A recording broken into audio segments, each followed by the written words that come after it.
Welcome to rebuilding a Stuart 5A steam engine. This is part 1, assessment of the engine, followed by dismantling it. A Stuart 5A steam engine is not really a model steam engine, it's a small full-size steam engine, capable of developing 1.5 horsepower if it's fed with steam from the boiler at 80 pounds per square inch. This is quite a nice example. It's very well made when I first look at it. It's not very well assembled, it's a bit of a mess in that department.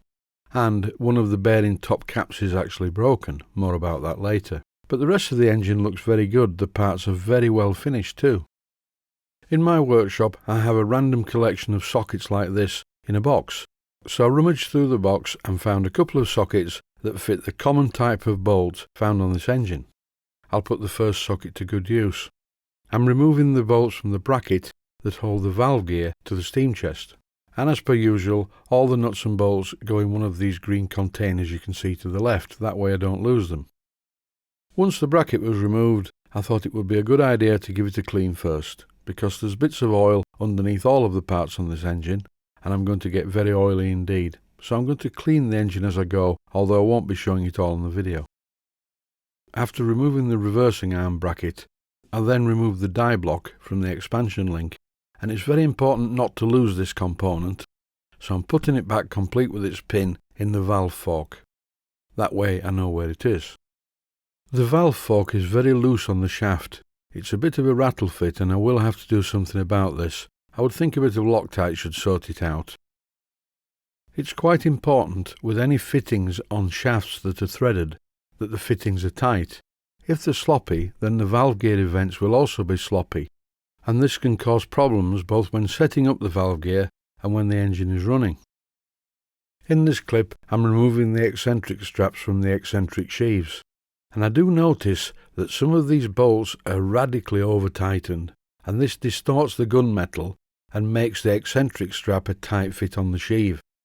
So a general rule is when tightening bolts against soft metals, just go easy on it. And if you get paranoid about the bolts working loose, then just use some liquid thread lock, but do not use Loctite 601 or 638. This is something I would never do, and I'm doing it here because the key is so slack it's just coming out anyway.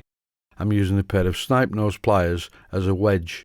Generally, I would start off with a wedge piece of wood and see what that does, followed by a wedge piece of brass, and if all else fails, then a wedge-shaped piece of steel.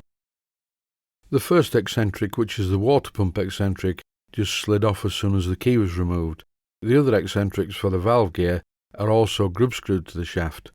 More about that later.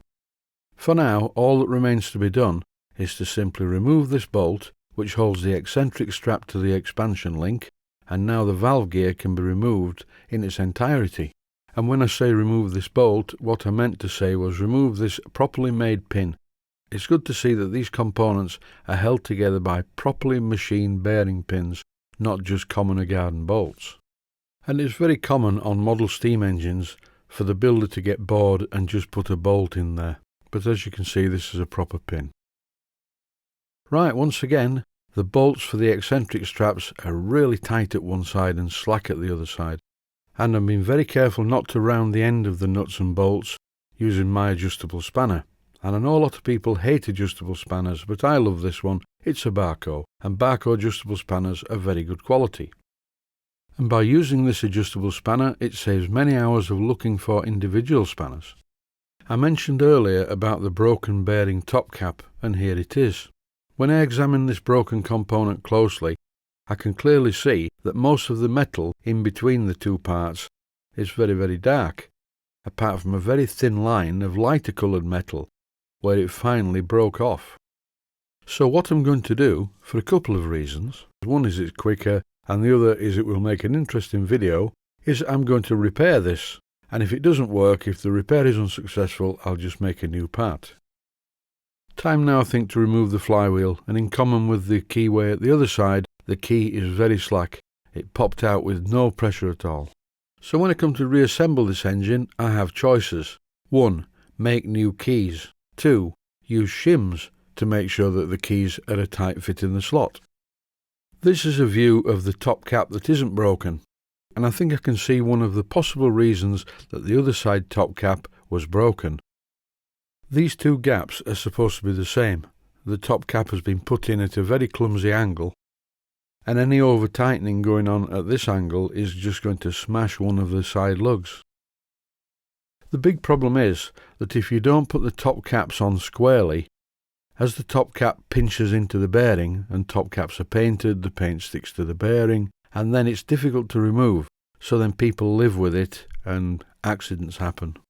This clip shows me about to remove the top cap to have a look at it. And you do notice as I remove the top cap, the bearing comes with it because it's firmly stuck to the top cap. So moving round the other side of the engine, you can see that this bearing is not stuck to the top cap because that's the broken one. It's time now to remove the crankshaft. Now sometimes these crankshafts come out of the engine, but on these engines they don't. What you have to do is remove the A-frame to just give you a little bit of clearance to remove the crankshaft. On screen at the moment is a magnified view of the main bearing brasses, and as you can see I've put the bolts back in so I know which side fits where. Thankfully there's only one bolt holding the cylinder to the standard, and as you can see the cylinder now swivels around once I remove the bolt, and I can lift the cylinder off the piston. Here it comes, and there is a piston, thankfully complete with its two piston rings. Two cast iron piston rings in a very well machined cast iron cylinder. So all I have to do now to remove the lower cylinder cover, the gland assembly and the connecting rod is take off the nut. And once that's done, the entire assembly just slides out. I'll put the nut back in place just so I don't lose it. Right, so it's this crankshaft. It's not going to come out at all. The only way I'm going to get this crankshaft out is to undo the two bolts, and there are only two of them, there are supposed to be four, that hold the standard to the main bed plate. I will then be able to lift the standard slightly and withdraw the crankshaft with ease. And here, without the aid of a safety net, I remove the nuts, lift the standard and withdraw the crankshaft without dropping the standard on the floor. Well, that's it for now. Thanks for watching and I hope you found it useful.